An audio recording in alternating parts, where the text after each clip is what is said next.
Man, you gotta love getting new parts in. So these are the new tires. I'm not gonna go over them yet because I'm gonna make a separate video when everything comes in, but the new tires for the new setup are in, but that's not what this video is about, so let's get it. Everybody, welcome back to the channel. Hopefully you guys are having an awesome day. Finally making a video during the day, during the week. So, I got in last week the Performance Development Diff Brace. So we're gonna open this up here. This is about $179 online, so it's pretty cheap insurance, if you ask me. Let's get it over here.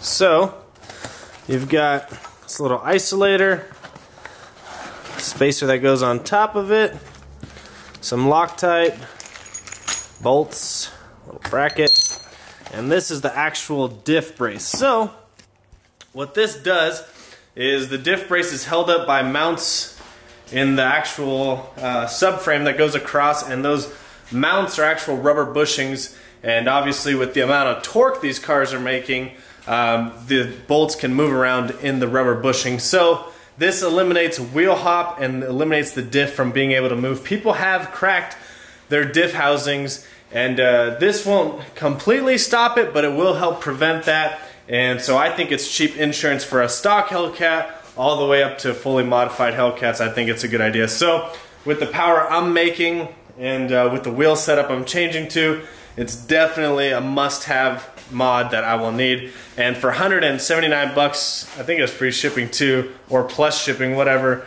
Definitely you need to do it. There's a couple different brands, but Performance Development's kind of the original, so I went with the original one. However, there are other brands, and I'm sure they're just as good, but I figured I'd go with the original one. So, let's get this installed. Also, small update, the car will not have a bumper on it for about another week because my impromptu washer fluid fix is leaking, so I ended up finding one online for like 66 bucks. So, I ordered a new washer fluid reservoir tank, whatever you want to call it.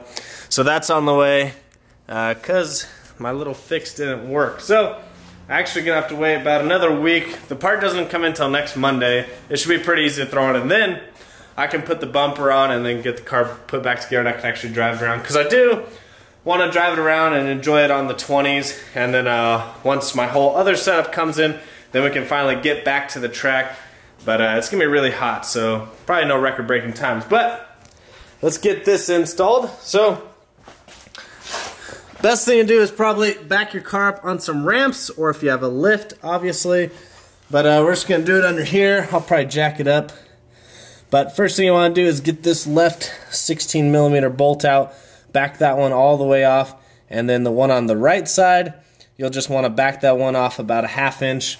And the reason for that is because the diff brace has this little hook, so you're going to hook it on the right side, and then the left side actually goes through the bracket. So.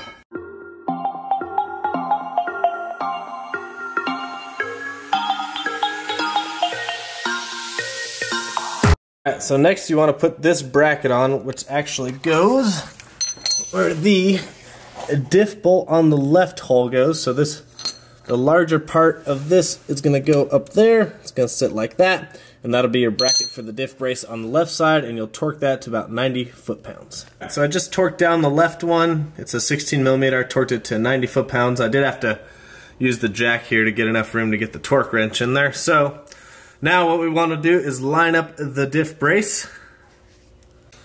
Alright, so I thought because I had a 16 I'd have to use the washer and nut provided to actually put it through the subframe, cross member, but mine actually does have the threaded inserts, which is a good thing. However, I just found out that they do have some debris and rust in them, so I have to go pick up an M8 tap so I can clean the threads out.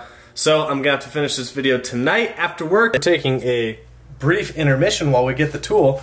I've got about a cup and a half of pasta with broccoli, so it's penne pasta, and then this is 96.4 ground beef, so it's super lean. I think it's about 10 ounces. For those of you that care, let's get back to the video. What a day, what a day. So, it's 10 o'clock, we're back in the garage. So I picked up this M8 1.25. So tap and drill bit here. so that we can clean the threads, so that we can get this diff brace finished up. This is the longest install of my life. So, we're gonna clean up these threads with the tap real quick, and then we'll continue the install. Alright, so I used this DeWalt tap and die set to clean out the threads. You can see there's, I don't know if you can see it, but there's some metal shavings on there that came out. So if you already have the nut inserts in there from the factory, make sure you use one of these to clean them out. That way the bolts go in nice and straight. And we're actually on the phone to Kennedy. Kennedy, say hi. Hi. Alright, so now we're going to line back up the brace and get everything lined up, and then we'll torque everything down. Alright guys, so the diff brace is installed. Now one last thing I recommend doing, I saw Billy did this and I read up on it. Good idea is to mark the bolts and then mark on the diff. That way you have a reference point to see if the bolts actually move. So after driving it around, do a couple passes, you know, maybe launch it a couple times, but don't do it on the street, you know. But you want to see if the diff, you know, once it moves around a little bit, if the bolts actually loosen up, that way you can retorque them. So it's a good thing to put a mark on the bolt head and then on the actual diff brace so you have a reference point. But we're going to do that right now. Alright, so hopefully you guys enjoyed that install. Like I said, I think this is one of the must-have mods before racing your HELLCAT or Demon, whether it's a Challenger or a Charger HELLCAT. Definitely get the diff brace. Performance development, $179, I think free shipping.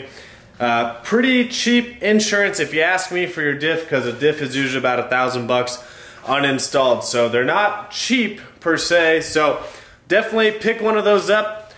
Three major things: make sure you torque everything down, make sure you put paint lines on the bolt heads and on the diff brace, and third thing, make sure you come back and re-torque and recheck everything after a couple passes. So that's gonna do it for today's video. Hopefully you guys liked it. Make sure you always give it a big thumbs up if you like the video. Make sure you always comment, like, subscribe, follow me on Instagram and Snapchat at Vanvy39, and we'll see you guys on the next one.